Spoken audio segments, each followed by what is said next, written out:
Hello dear students, today we are going to discuss some important parts regarding the numericals from this chapter. Students, याच्या आधी देखील actually मी याच्यावरती एक video बनवलेला होता, बट त्याच्यानंतर मला एक अजूनही छान अशी आयडिया सापडली की ज्याचा यूज करून तुम्ही हे न्यूमरिकल अजून छान इफेक्टिवली सॉल्व करू शकाल. सो त्याच्यासाठी वेगळी ट्रिक सांगणारा हा व्हिडिओ मी आज बनवलेला आहे.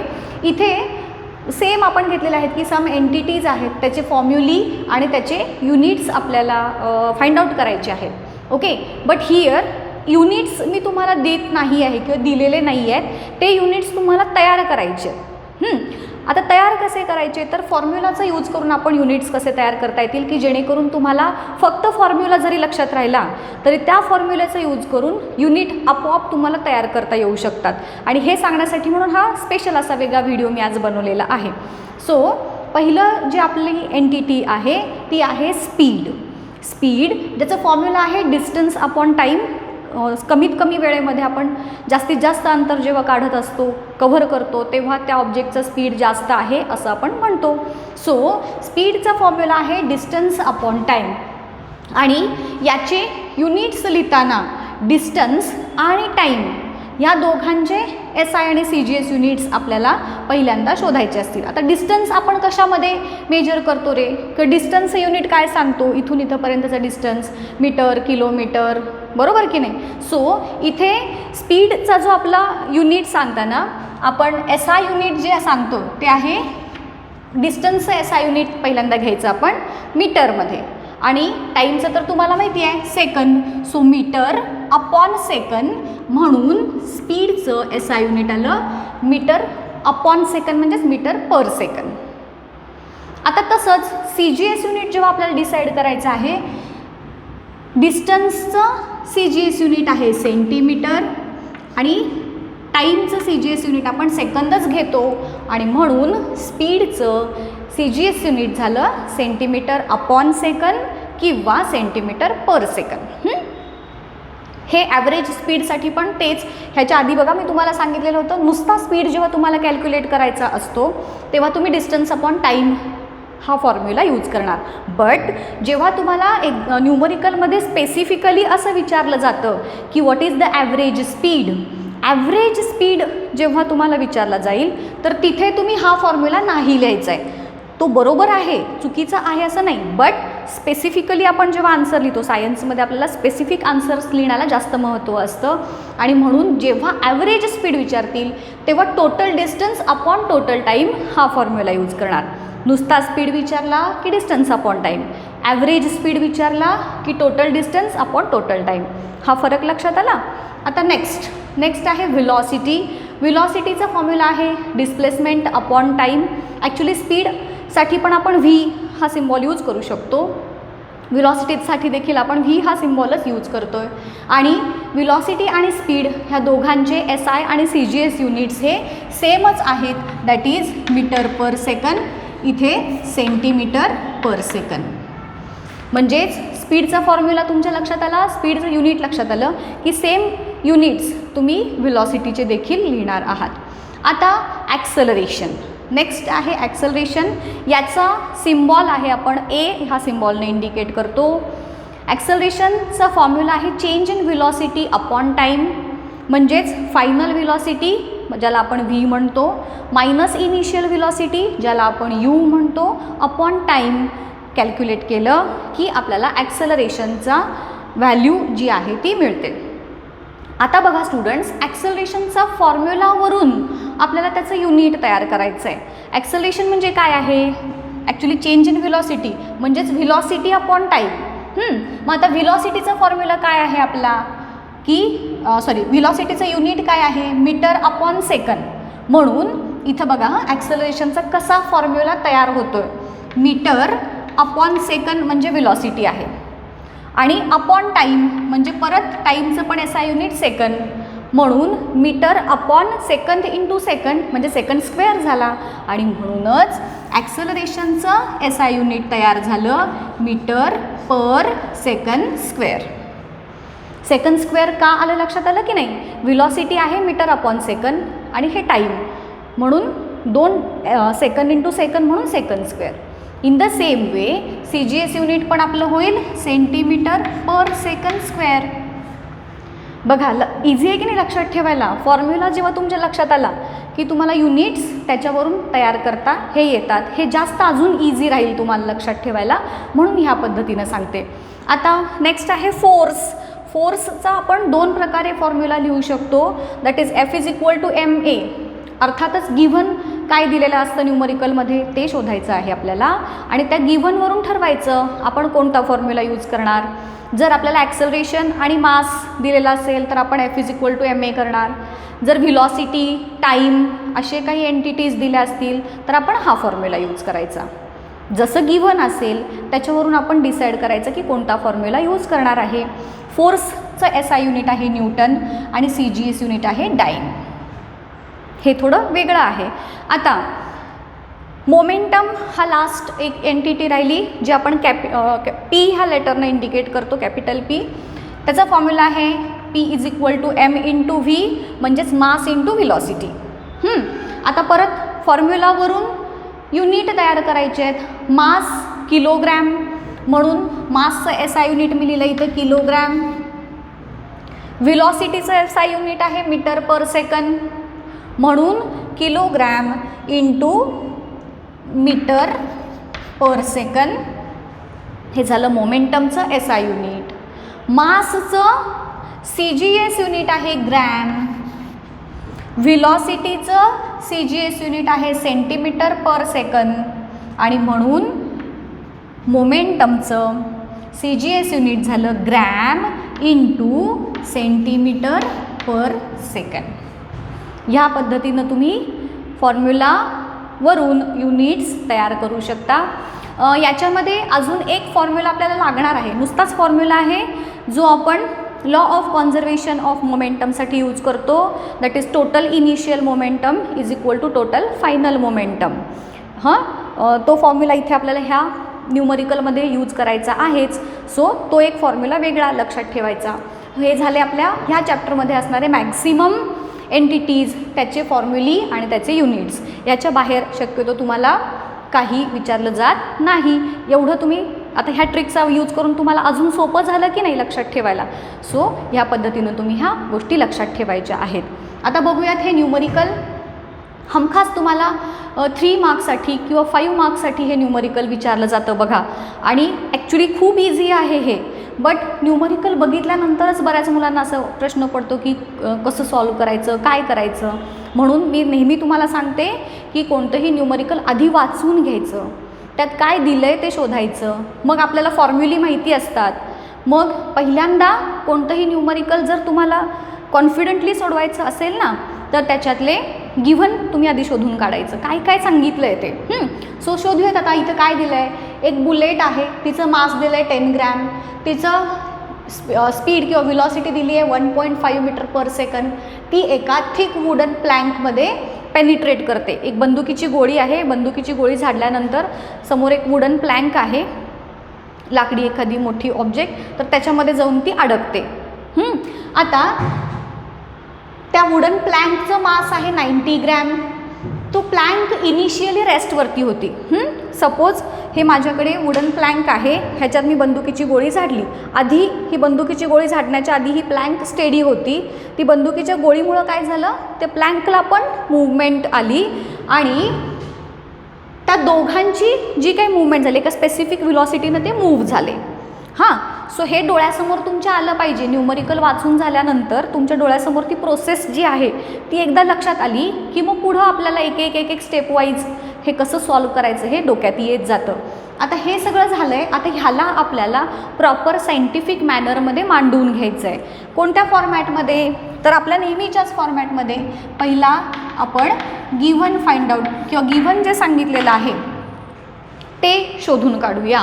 काय दिलं आहे, बुलेटचं मास दिलं आहे 10 ग्रॅम. सो माझं पहिली गिव्हन एंटिटी आहे मास ऑफ बुलेट, बंदुकीच्या गोळीचं मास. आता बी आहे की नाही, म्हणून मी काय म्हणते बघा इथे MB, मास ऑफ बुलेट. जर नसेल तर तुम्ही M1 M2 असं लिहिलं तरीसुद्धा काहीही चुकीचं नाही. मास ऑफ बुलेट दिलं आहे मला 10 ग्रॅम. अजून काय दिलं आहे, त्याचं स्पीड दिलेलं आहे. सो व्हिलॉसिटी ऑफ बुलेट, त्याची इनिशियल व्हिलॉसिटी किंवा नुसती व्हिलॉसिटी आपण म्हटली तरी चालेल, व्ही बी, बुलेटची व्हिलॉसिटी, म्हणून मी त्याला व्ही बी म्हटलं, 1.5 मीटर पर सेकंड. आता वुडन प्लँक दिलेली आहे, त्याचं मास दिलं आहे, मास ऑफ वुडन प्लँक, ज्याला मी MW म्हणते, वुडन प्लँक म्हणून W, तुम्ही परत M2 म्हटलं तरीसुद्धा चालेल. किती दिलं आहे रे, 90 ग्रॅम दिलं आहे. आता the plank was initially at rest, म्हणजे त्या प्लँकची इनिशियल व्हिलॉसिटी काय झाली, 0. रेस्टमध्ये म्हणजे व्हिलॉसिटी 0 झाली. सो व्हिलॉसिटी किंवा ज्याला आपण इनिशियल व्हिलॉसिटी ऑफ प्लँक किती झाली, 0. आता अजून काय दिलं आहे का आपल्याला याच्यामध्ये, the bullet gets embedded in the plank and both move together. So त्यांची व्हिलॉसिटी आपल्याला फाइंड आउट करायची, एवढ्या व्हॅल्यूज आपल्याला दिलेल्या आहेत. आता फाइंड आउट काय करायचं आहे याच्यावरनं आपल्याला, की व्हिलॉसिटी ऑफ द काय म्हणतात त्या दोघांची टोटल किंवा final velocity of both. So find out final velocity of both, आणि दोघांची व्हिलॉसिटी कॉमन आहे म्हणून आता इथं कसं आपण व्ही बी आणि ह्या प्लँकची व्ही आपण VW म्हणूयात. सो इथं कसं VW वेगवेगळी घेतली कारण दोघांची इनिशियल व्हिलॉसिटीज वेगवेगळ्या होत्या, पण त्यात दोन्ही एकत्र मूव्ह झाल्यामुळे फायनल व्हिलॉसिटी मात्र सेमच असणार आहे आणि म्हणून मी इथे नुसतीच V असं लिहिते आहे. आलं लक्षात. आता गिवन झालं, फाइंड आउट झालं, आपली पुढची स्टेप आहे फॉर्म्युला लिहायचा. आता आपण इथे लॉ ऑफ कॉन्झर्वेशन ऑफ मोमेंटमचा फॉर्म्युला यूज करणार आहे. काय आहे रे आपला लॉ ऑफ कॉन्झर्वेशन ऑफ मोमेंटमचा, M1V1 plus M2V2 is equal to M1U1 plus M2U2. हा आपला लॉ ऑफ कॉन्झर्वेशन ऑफ मोमेंटमचा फॉर्म्युला आहे. आता ह्या फॉर्म्युला आपल्याला इथे यूज करून फायनल व्हिलॉसिटी काय आहे ते फाइंड आउट करायचं आहे. इथे तुम्ही M1 त्यानंतर इथे M2, इथे U1, इथे U2 म्हणू शकता. म्हणजे जर तुम्हाला as it is formula use करायचा असेल तर तुम्ही ह्याला M1, याला M2, याला U1, याला U2 म्हणू शकता. सॉरी ह्याला नाही, इथे. आलं लक्षात. सो जे तुम्हाला इझी वाटेल ना त्या पद्धतीनं तुम्ही लिहा. आम्ही दोन्ही वेजनं तुम्हाला सांगितलं. आता सोल्युशनमध्ये बघूयात, किंवा मी हे इकडे घेते. हां,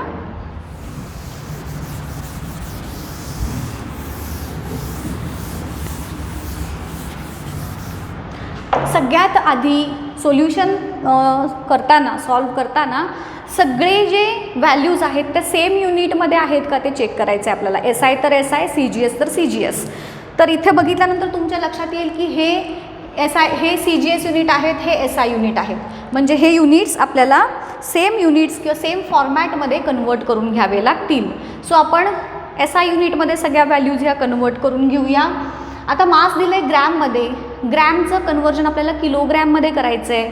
सो 10 ग्रॅमचं कन्वर्जन आपण किलोग्रॅममध्ये करताना दोन वेजनं करू शकतो. एक म्हणजे 10 ग्रॅम म्हणजे 0.01 किलोग्रॅम किंवा 1 × 10⁻² किलोग्रॅम, असे दोन वेजनं हे व्हॅल्यू आपण किलोग्रॅममध्ये कन्वर्ट करू शकतो. त्यानंतर हे तर CGS युनिट आहे, हे SI युनिट आहे, याला पण आपण CGSमध्ये कन्वर्ट करू. 0.09 kg और 9 × 10⁻² kg. बाकी सगळ्या व्यवस्थित आहे. फक्त आपण काय केलं, सगळ्या व्हॅल्यूजना एका फॉर्मॅटमध्ये कन्वर्ट करून घेतलं. आता ह्या व्हॅल्यूज ज्या दिल्यात त्या या इक्वेशनमध्ये आपण पुट करूयात. आपण इथे MB/VB असं घेतलं आहे, सो मी याच फॉर्मॅटमध्ये इथं लिहिते.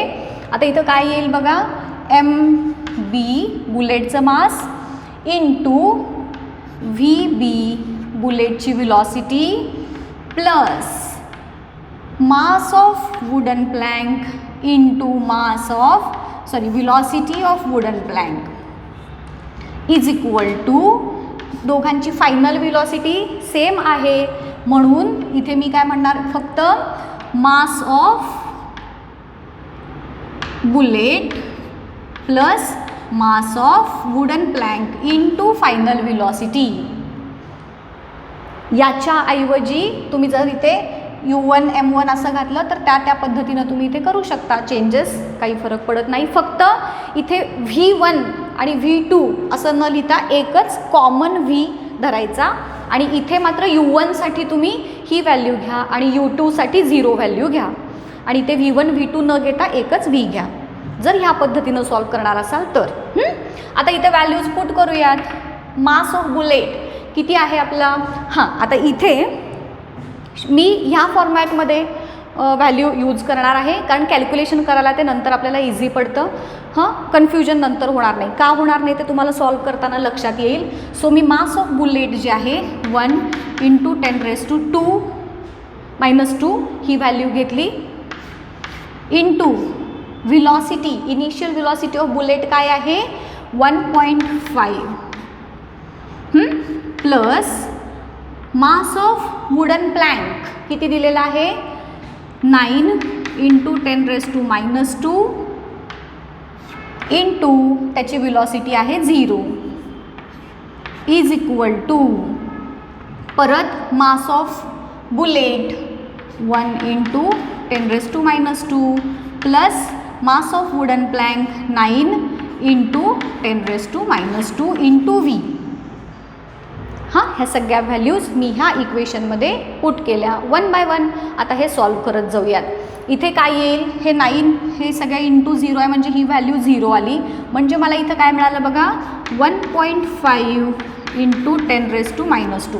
1.5 इंटू 1 आहे ना, म्हणजेच 1.5 आणि हे 10⁻² ॲज इट इज घेतलं इज इक्वल टू 9 + 1 म्हणजेच 10 × 10⁻² आणि शेवटी V. आता हा V एका बाजूला ठेवूयात, या सगळ्या व्हॅल्यू एका बाजूला घेऊयात.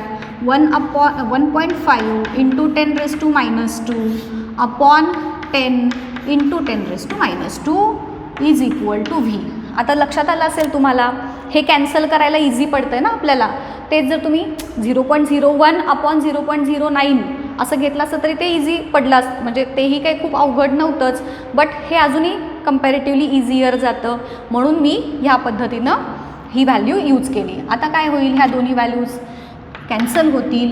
1/5 upon 10 is equal to V. मग एक तुमचा हे 10 न जेव्हा आपण डिवाइड करतो तेव्हा पॉईंट आपला या बाजूला सरकतो. सो तुमचा आन्सर होईल 0.15 म्हणजेच काय येणार, व्हेलॉसिटी आहे 0.15 मीटर/सेकंद. ओके, ही आपली व्हीची व्हॅल्यू झाली. पण इथंच आपला आन्सर संपलं का, नाही. शेवटी आपल्याला जसं विचारलं आहे त्या पद्धतीनं वर्डमध्ये आपला आन्सर हे कधी पण लिहायचं. आणि म्हणून माझं फायनल आन्सर काय असेल बघा, देअर फायनल व्हेलॉसिटी किंवा final velocity of wooden plank and bullet will be 0.15 metre per second. हे माझं फायनल आन्सर असेल. So final velocity of bullet and wooden plank is equal to 0.15 metre per second. ही तुमची फायनल व्हॅल्यू किंवा फायनल आन्सर झालं. ह्याच पद्धतीनं ह्याच स्टेप्स यूज करून कुठल्याही स्टेप्स स्किप न करता तुम्हाला आन्सर लिहायचं आहे. तरच तुम्हाला आउट ऑफ मार्क पडणार.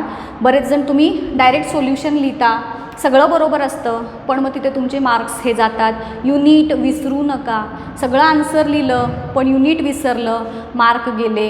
ह्या छोट्या छोट्या चुका ज्या आहेत त्या अवॉइड करायच्या आणि व्यवस्थित तुम्ही आन्सर्स हे तयार करू शकता. कॅल्क्युलेशन करताना पॉईंटचा गोंधळ करू नका. जे छोट्या छोट्या ज्या बारीक चुका शांत डोक्यानं जेव्हा तुम्ही करता हे कॅल्क्युलेशन, तेव्हा आपोआप तुम्हाला समजत जातं. गडबडीनं आपण करायला जातो आणि मग जरी छोटीशी जरी मिस्टेक झाली की पुढं आपलं सगळं आन्सर हे चुकत जातं. आणि ते अवॉइड करण्यासाठी तुम्हाला ह्या सगळ्या जे मी आत्ता टिप्स सांगितल्या तुम्हाला त्याचा नक्कीच यूज होणार आहे. ओके, सो आजच्या लेक्चरमध्ये आपण इथंच थांबूयात. नेक्स्ट लेक्चरमध्ये याच्या पुढचा पार्ट बघू.